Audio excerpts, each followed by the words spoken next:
All right, now I'd like to introduce our first national finalist to present the business plan for TheAudible. Welcome, Dagim. From Alexandria, Virginia.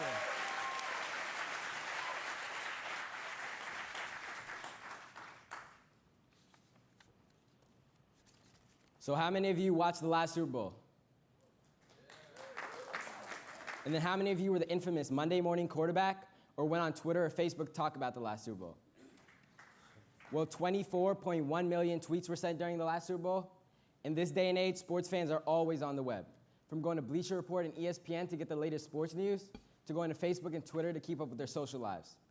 As sports fans enter into the online world, their opinion and voice begins to grow. My site offers young sports fans a place for them to get the latest sports news while harboring their sports opinion. My name's Dagim Girma, and I'm the proud owner of TheAudible. TheAudible is a social media site geared toward young sports fans. TheAudible has been active for about 6 months as of right now at theaudible.net with over 5,000 unique visitors per month. On the front end, it's like any other sports site with the latest breaking news in sports, but there's a whole social media back end. When you register as a user, you'll be given your own personal profile page, have access to the unique feed system, have the ability to write articles, and after winning regionals, we went through a whole website revamp where we gamified the site, adding an achievement and rank system. So you gain achievements through writing articles or posting comments, and as you gain achievements, you increase your rank, starting off as a rookie and working your way up to Audible Hall of Fame. As of right now, we cover professional sports, but we just began to cover high school sports in Northern Virginia. And we have an active mobile app ready to download on Android and iOS software, which I'll show you a short demo right now. When you enter in the app, there'll be a splash screen with our logo, and then you can scroll through the banner of pictures or latest news. If you click latest news, there's going to be the latest articles on our site. There'll be a title, a picture, and the article itself, and then you can link back to our site. And then you also have access to our Facebook and Twitter account. Now I'll show you the website itself. The site is very attractive. On the top right corner, there's a search bar. You can search a key term like LeBron and have a list of articles relating to that term, or search for your favorite writer or friend and have access to their personal profile page. On the dashboard, we have tabs for the 4 major sports, NFL, NBA, MLB, and NHL, and you have access to your personal profile page, achievements list, activity feed, or new post. If you click new post, you can write an article. The article will be directly posted on your personal profile page, and under our review might be posted on the homepage for everyone to see. If you scroll down on the homepage, this is the latest news for each of the 4 major sports, and we integrated Twitter on the bottom with Twitter feeds of sports reporters, sports players, and our own personal Twitter page. As I said before, you'll be given your own personal profile page. On the profile page, there'll be your name, username, and a picture. Under the picture, there'll be your star status rank, as well as points. Under that, there'll be a short bio, as well as the number of followers, the number of following, and finally, a history of posts and comments. In the middle, there's a status update, so if you follow someone, post a comment, or write a story, there'll be constant updates. What makes it different from a site like ESPN is ESPN has many writers and many articles, but there's no one place for you to get the latest updates on a specific writer you like. On TheAudible, you can follow any writer, feature writer, or friend, and if they write an article or post a comment, you'll be given constant updates on the activity feed. Here's a look at an individual article with a huge picture, title, author's name, follow, and a like button, and then on the sidebar, there's a personal look at the author with their name, star status rank, a picture, and a short bio. As for advertising, we have a Google AdSense banner above the dashboard, as well as sponsor advertising. We also have sponsor advertising below the activity feed, as well as we have Yahoo Bing contextual ads on the sidebar of every article. The finances of a website are pretty complicated because we have many revenue streams. We do have active revenue as of right now through Google AdSense and Yahoo Bing contextual ads, but these 2 are our most profitable. They both will be active after 6 months because of a required amount of unique visitors. The first model I'll talk about is cost per thousand, which is working directly with the advertising network to display a variety type of ads on our site. We're looking at 10 cents per view and roughly $5,000 profit monthly. The next is sponsor advertising, which is working directly with a sports team, sports player, or a company like Nike to display ads on our site. We're looking at 25 cents per view and a little over $12,000 profit monthly. The sports service market is huge, grossing over $420 billion a year. We're trying to appeal to young sports fans who are adept to the web, most likely have a Twitter or Facebook, and have a huge voice and opinion on sports. As for promotion, we have 2 active social media accounts, a Twitter and a Facebook. Our Twitter has over 5,000 followers where we post articles and engage with our users. With a unique idea like TheAudible, scalability is all determined by the writer. So if a writer comes onto the Audible and writes a story, and then they promote it to their friends, and then their friends become writers, and so on, our site grows from there. We'd also have search engine optimization, which is paying a search engine like Google or Yahoo to be displayed higher on search ranks for certain key terms. We'd also have giveaways and prizes. Our top two competitors are Bleacher Report and ESPN. Bleacher Report's more of a direct competitor because it integrates social media more, whereas ESPN's more direct and upfront. We have an upper hand in this market because we appeal to young sports fans, give them an opportunity to spread their opinions on sports, as well as hearing opinions from peers their age. As for qualifications, I had a previous sports blog, afdbsports.com, which I made roughly $300 from in less than 3 months. I was a website developer for Audio Supremacy. I'm president of DECA and both members of NFTE and FBLA, which helped me with communication. I was enrolled in entrepreneurship and sports marketing class, which helped me understand the business market more. And I was youth service president for Volunteer Alexandria for about 2 years. I also work with mentors such as Zachary Leonsis of Monumental Sports and Scott Shedler of the Motley Fool, which helped me understand my business more. As for sales projections for the first year, we're looking at a little over $104,000 of revenue, and after expenses, we're looking at $25,500 of profit. To start up this website, we need $640, 220 of which has already been spent because this is an active site, and that's the domain and developer. And 120 is for temporary writers, that's to fill content on our site, and finally $300 for emergency funds. As for projected annual variable expenses, we're looking at $6,600, $1,000 for promotion, so that's t-shirts, search engine optimization, and more, $600 for liability and health insurance, $300 for website hosting through Media Temple, $4,000 for management salary, so that's myself, and finally $700 for labor. That's to pay writers, and we do have a team of 50 featured writers as of right now. Now I'm going to show you a short commercial.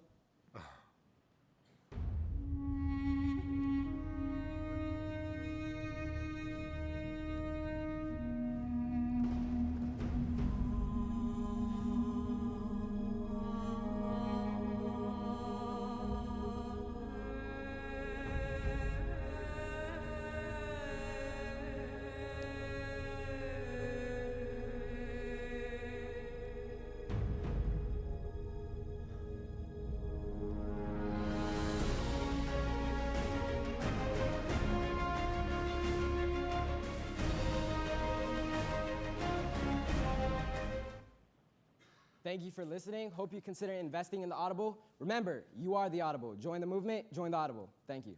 Yeah.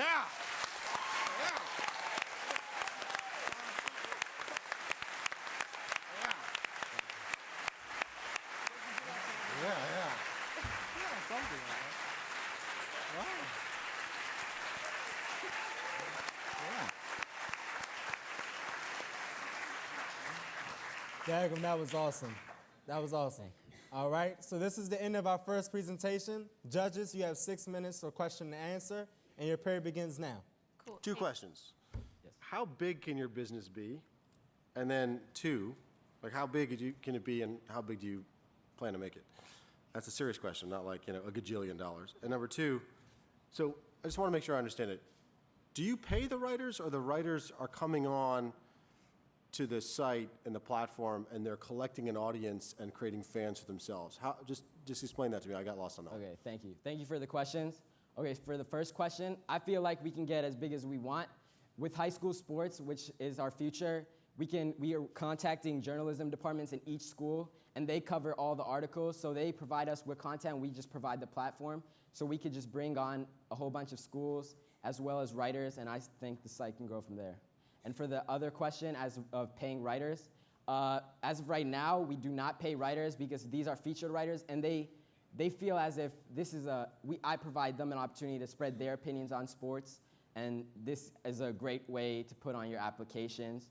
And as a user, you could write articles, and as we gamified the site, it's like it gives you more props if you have many writers and a following on the site. Got it. Thank you for the question. Thanks. Okay, I have a question. So if you don't pay your writers, what stops them from getting 1 million followers and then starting their own blog? Well, they could, but I feel like my platform is just better than theirs. I don't think that they can create a site like that, but I feel as if the Audible is like a community, and you really don't want to leave that community. Thank you. 2 questions. One is, this seems very geared towards the male population. Yes. So is there any opportunities for female memberships or sports or something like that? That was a great question. As of right now, we do have female users. We have about maybe 50 female users on our site, and they do love, I feel like sports is universal, and anybody can write. We cover all types of sports, WNBA. I know female writers who like NHL, hockey even, so I feel like this is a universal. The cost per thousand advertising model, it's a brutal business, and Yes. it is tough to make the kind of money that you've projected there. Have you looked into other revenue sources, and what potential do you think is there? I feel, okay, there are many revenue sources coming with a website. Cost per thousand is probably one of the hardest because you need a required amount of views to contact those advertising networks, but we're looking at sponsor advertising because we provide them with users that they feel will provide them the greatest help according to their companies.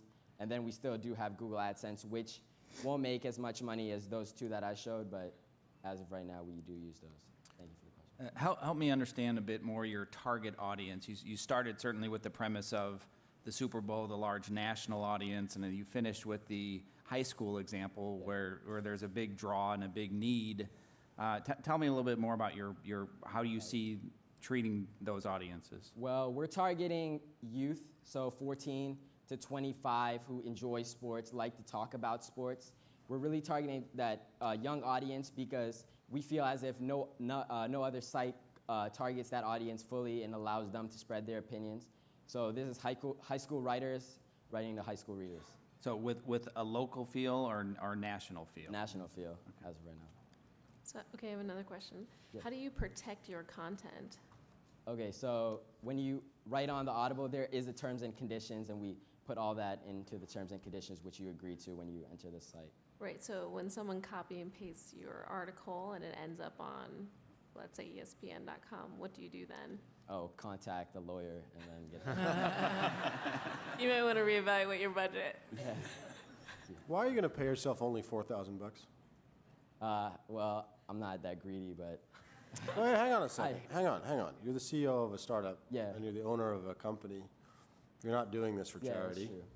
Well, So $4,000 is a lot of money to anybody, but why aren't you paying yourself first? A lot of people say pay yourself first, make sure that you're well taken care of, and that can give you the energy and the sustainability of your business. So why only That's true. 4,000?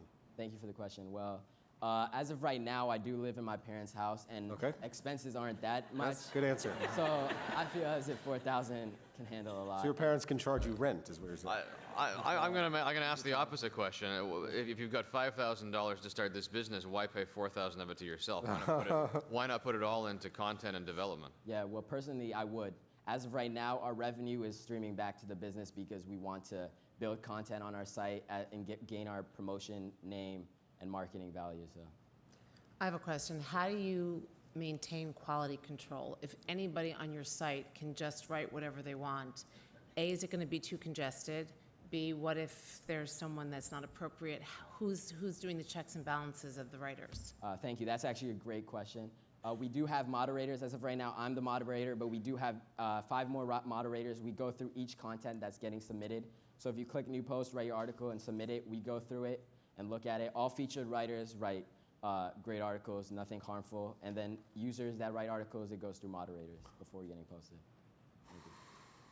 So as you look at constantly refreshing the site and the great design up front, but that's the first iteration and you expect it to live long, tell me a little bit more about that, your expense line to truly keep the site fresh, not just the programming cost, but the cost of reaching out and getting the consumer insights, getting the market research. Thank you for the question. Well, as we gain into high school sports, we were thinking about revamping it to have individual pages for each of the high schools.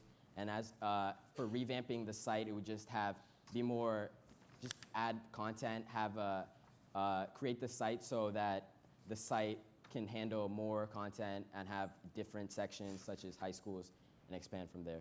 All right. Thank you. That-